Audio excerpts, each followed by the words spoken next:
Now being schooled here by John. Oh my God! Stop! Now being schooled here by John. Oh! God! Week 3 of this WWE fanboy slowly becoming an AEW fanboy. However, today I might get kicked out of the sicko community because after 3 weeks, last night I watched a Dynamite that I didn't really enjoy that much. I mean, there were some really good elements to the show, but overall, it was very lacking of luster. I don't know. I was just expecting more after Double or Nothing and after that main event from last week. But please hear me out, people. I'm not saying it was horrible. I'm not even saying it was a bad show. I'm saying it was an okay show. Heck, I sat through WWE in 2019. I've seen a lot worse. And you know what? Let's just pretend. Let's pretend it was the worst Dynamite of all time, which I'm sure it wasn't, but let's pretend that it was the worst Dynamite of all time. Okay, so what? You're allowed to have a bad day. That's why we got 52 weeks of TV. I'm sure next week will be better. Heck, next week, it's actually 45 minutes away from where I live. I'm seriously considering going to the show. Okay, so now let's do a recap of last night. Not necessarily a review, but just a recap from the perspective of someone who doesn't really know the stories. And honestly, that's probably another reason why some of the things from last night didn't really hit as hard for me as it would a hardcore fan. I do recognize that. And then let's get to some hot takes as well. So first off, it was Summerfest. I didn't know why it was called Summerfest. Because it was named something different, this is Summerfest, I thought this would be a bigger show or a bigger deal. But as far as I'm concerned or could see, that it being Summerfest meant nothing. It just meant nothing. Okay, so that aside, Tommaso Ciampa comes out, kind of threatens Tony Schiavone. Well, not kind of, he does. He says, if you don't say that I am better than Jericho, then I'm going to break your back. And then Tony Schiavone's like, fine, you're better than. And then Chris Jericho's music comes out. And so I'm a huge Jericho fan from way back in the day, right? He's like one of my all-time favorites, the WCW version. I was really looking forward to seeing him in AEW. And I do know that a lot of people have kind of tired of Chris Jericho.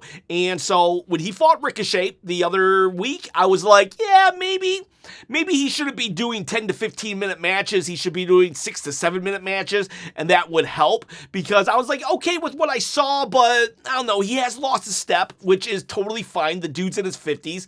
Like, no duh, he lost a step.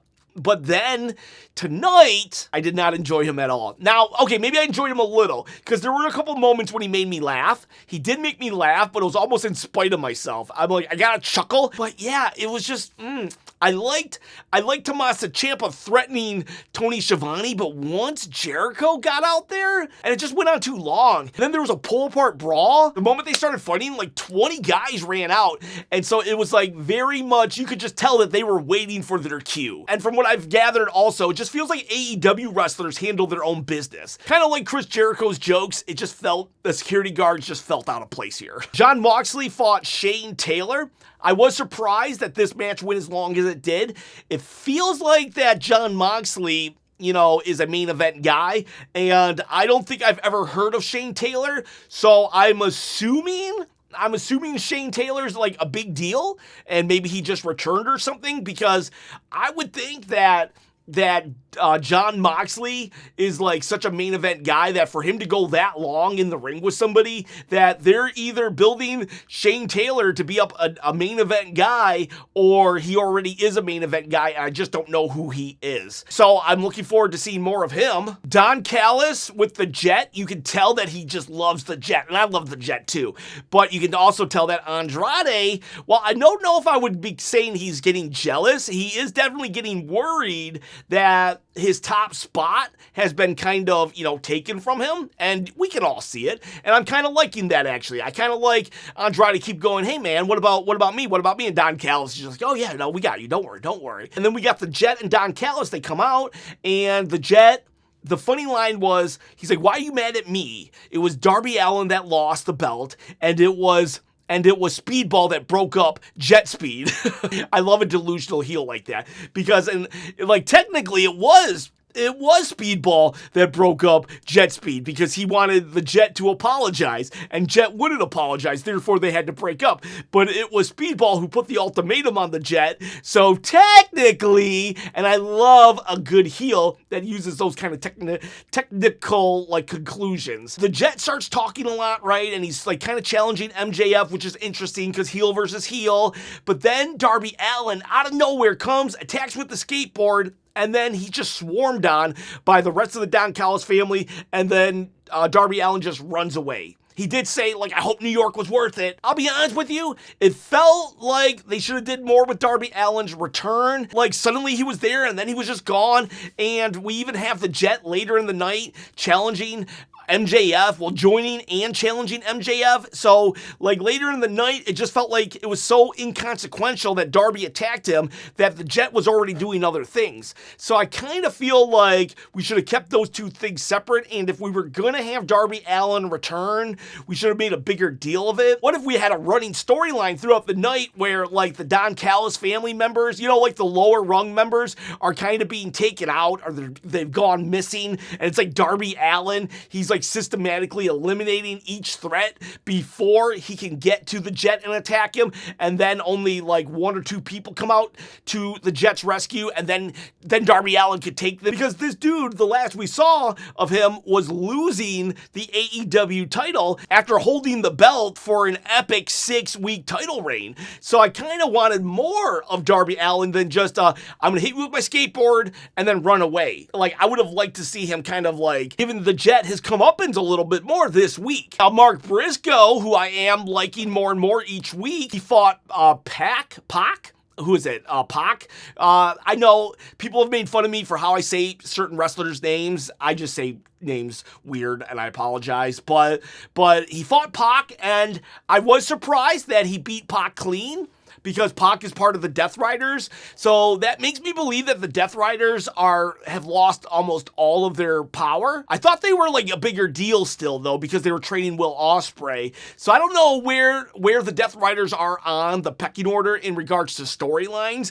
I get it. As veterans, they're probably just trying to put people over, but I'm talking about the in-story universe of AEW. I don't know where the Death Riders are now, but for Pac to just lose, I was a little surprised. I wonder if there'll be any ramifications, because didn't the Death Riders used to punish people for losing within the faction? So I don't know, but it was a good match, and it was the right call based upon the fact that we're trying to build Mark Briscoe up as a #1 contender against MJF. So Mark Briscoe wins, and then MJF comes out and starts trashing him. MJF is like pizza. Even when it's bad, it's still kind of good. And so he comes out, he cuts a promo, and Mark Briscoe did talk to Tony Khan before the match. But then it's revealed, Mark Briscoe, oh yeah, well, I actually talked to Tony Khan, and if I beat you in a 6-person tag match at Forbidden Door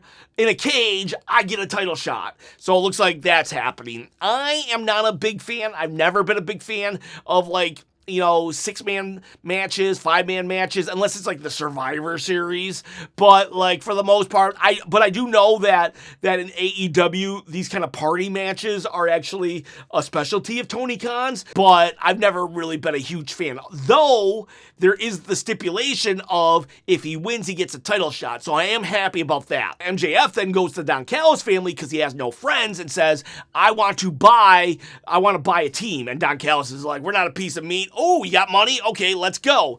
And so the Jet joins and says, if we win, then I get a shot. If we win, then I get a shot. So there is intrigue there. He's like surrounded on all sides because he's that despicable of a guy, and I love it. I love it when wrestling has despicable champions. Andrade fought Orange Cassidy, which is really good. This is the first time we've seen Orange Cassidy in probably like 5 years actually just wrestle, and he's actually wrestling way more than the comedy than from when I originally saw him wrestle like 5 years ago. However, he did eventually lean into that comedy, and I thought it was like, okay, I laughed. I actually laughed. They're doing the pants pocket thing, and then Andrade takes off his pants, and then we have Orange Cassidy take off his pants to reveal more pants.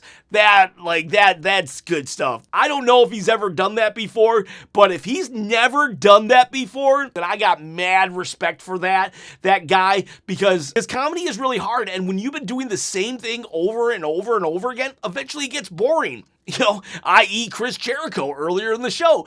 But for Orange Cassidy to still be able to come up with new and original ideas, like taking off the pants to reveal more pants, that's genius stuff right there. That is comic genius stuff. And then there's another spot where Lio Rush was in the audience and kind of was in where Andrade takes selfies. I like that too. You got the old guard of comedy, Orange Cassidy, and kind of facing off against the new guard. While I don't know if Lio Rush is comedy or is he spooky. Whatever Lio Rush is, I like him. That's for you, Money on Repeat. He's weird and he doesn't fit in any box, but at the same time, it's working. It's somehow, some way. And Andrade, this is the most I've ever liked Andrade. Okay, I've been watching Andrade from his NXT days. Now, he was really good at NXT, but I never really fully, I was never really on board with him. I could just recognize how good he was. And then when he went to the main roster,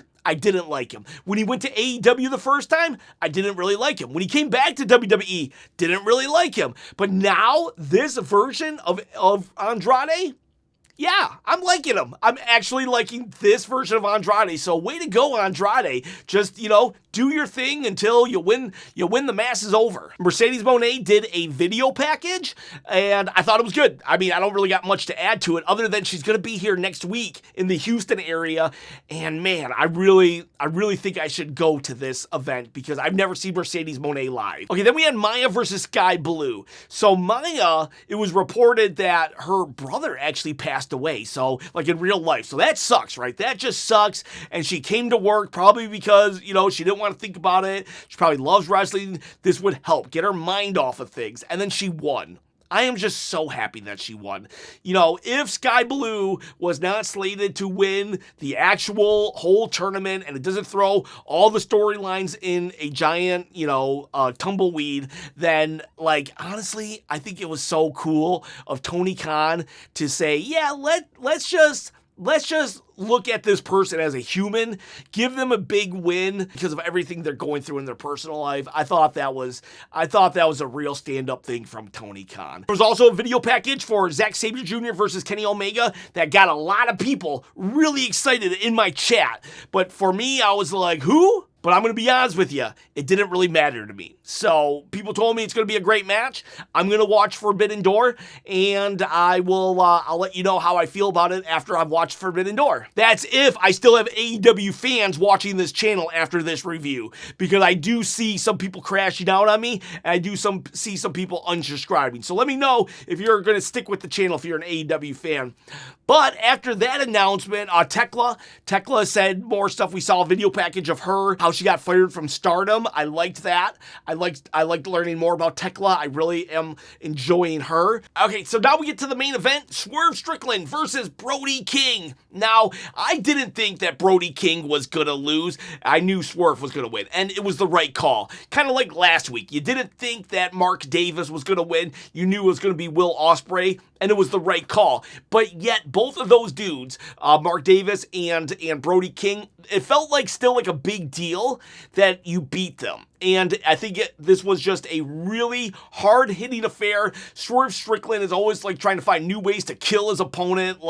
By golly, man, I'll tell you what, he stomped him one time while he was sitting on a chair. It was vicious. It was vicious. And then he did a vertebraker on the guy. Brody King is huge. It was intense. It was great. It was amazing. And I don't really know what to say. I just really enjoyed this match. Now, I remember last year, actually, I did watch Double or Nothing, and Will Ospreay and Swerve, didn't they team up against the Young Bucks or something? So I guess now those two are meeting in the semifinals, finals. So that's kind of cool. And, but yeah, I don't really got much to say other than, great main event. This was by far my favorite part of the evening. All right, so now let's get to some hot takes. we got IBN 1989. I was at the show and had a great time. I always do, but I get online and see people saying it was okay. But I guess me being there colors my view. I'm one of the people that is like saying, it's okay. And you're right, being there probably did color your views. But who cares? As long as you liked it, that's all that matters. Even if I thought it was the worst show of all time, which I don't. So, we have a different opinions. That's the cool thing about watching wrestling. You could have a totally different opinion than me. I don't understand why everybody must have the same opinion. Even when I'm passionate, I'm super passionate that my viewpoint is right. I can still respect your viewpoint, even if it's the exact opposite. That's what we should be able to talk to each other and conversate about it. So I'm very happy that you thought it was an amazing show. And who cares if it's only because you were there? Well, it don't matter. At the end of the day, you still had an amazing time. And that, my friend, is what really matters. Silly bands are cool, says hot take. Athena should win the Owen over Mercedes. She's just as viable to be a rival to Tekla. I don't blame you for thinking that. I'm definitely more of a Mercedes Moné fan than I am an Athena fan, but at the same time, I haven't been really watching long enough to really know Athena's character in AEW / Ring of Honor. Now, I know that she's having a very generational title reign with her ROH title, but I haven't really seen much of her. So I can't tell you whether or not I love this Athena character. I don't know what her character really is in AEW. So your opinion is heard. Oh, and here's a hot take from me. Where's Takesha?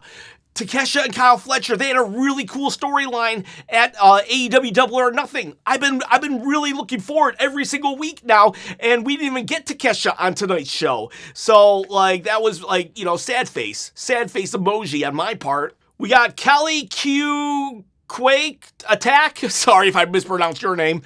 Show was good, but the venue was very bad. AEW needs to do shows in larger venues, arenas. It negatively impacts the show. I mean, it did look a little weird. I think an arena that fits 20,000 that has only 5,000 people in it would look even worse, honestly. Kid Wilkes says, a criticism I have about AEW is how wrestlers cut a promo immediately after the match. Imagine running a mile and then having a conversation with somebody. Honestly, they do that. Doesn't you win the NBA playoffs or the Super Bowl, and then instantly you got reporters talking to you? So, if you think about it, from Tony Khan's perspective, who actually owns a bunch of other sports franchises, this might be actually normal for him. For us, though, wrestling fans, it is a little it's different.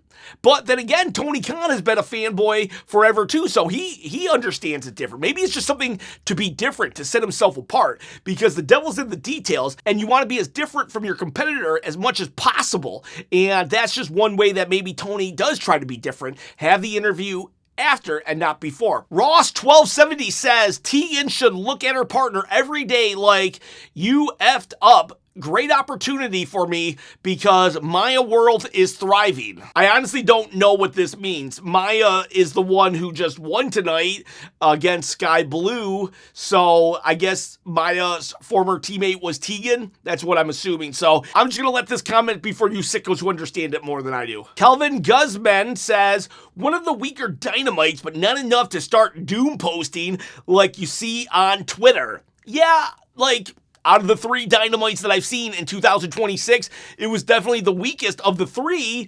But, if that is the weakest, if that is the worst Dynamite of the year, then you've been eating pretty good this year, because that wasn't even that bad of a Dynamite. I Love AEW Wrestling says, I love Chris Jericho for calling bald wrestlers. It always makes me laugh. If that's what you find funny, then that's what you find funny. To me, it just feels like a really old joke. I thought it was used really well with the Darby Allin MJF stuff, because wasn't there a segment where MJF just walked in the parking lot and there was just a bunch of bald people?